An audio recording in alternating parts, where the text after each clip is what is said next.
rehearsal po namin is hindi po ako na-pressure kasi po, ang ganda niya po nga kasama, magaan lang po.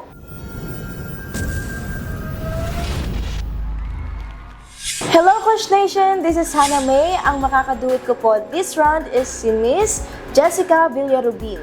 Ayan po, sobrang ganda niya pong kasama. Pero po nung una po talaga, grabe po talaga, hindi ko po in-expect na may mangyayari po talagang ganun.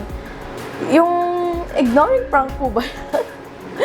Hindi ko po talaga in-expect yun. Tapos, grabe po kasi yung ano po sa akin ni Miss Jai, sabi niya, bakit? Ba't di ka nagsasalita? Ganyan-ganyan po siya. Kasi po, kapag nag-rehearsal po kami, one-on-one po ni Miss Jai, machika po talaga ako eh. Pero po, that time po kasi, nung nakita ko po si Miss Jessica, sobrang surprise po ako, sobrang saya na siya po yung kaduet ko. Pero po, nung tumatawa na po sila, sabi ko, bakit sila tumatawa? Natulala po talaga ako, ewan ko kung anong nangyayari po kasi. Tapos, ayun po, sinabi po nila na prank lang daw po yun.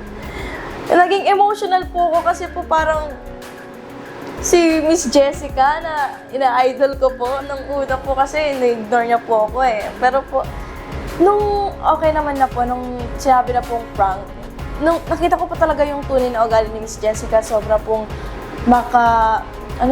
talkative po siya. Tinuturuan niya po talaga ako. Tapos po, marami po akong natutunan sa kanya nung practice namin na dito ko ipasok na part. Tapos, ayun po, ang ganda niya pong kasama, masayahin po siya. Tsaka, Bisaya din po siya, parang parents ko po, yung si mama ko po. Ayan po, so sobrang saya ko po talaga na siya po yung kaduet ko at sobrang galing niya po. Yung naging rehearsal po namin is hindi po ako na-pressure kasi po, ang ganda niya po nga kasama, magaan lang po. Kung iisipin mo po na parang hindi si Miss Jessica yung kaduet mo, yung sobrang taas na tao na po, parang hindi mo mafe-feel po yun eh, hindi nyo po mafe-feel kapag siya po yung kaduet nyo. Parang safe ka lang, parang okay lang, ganun lang po. Parang yun po yung nararamdaman ko.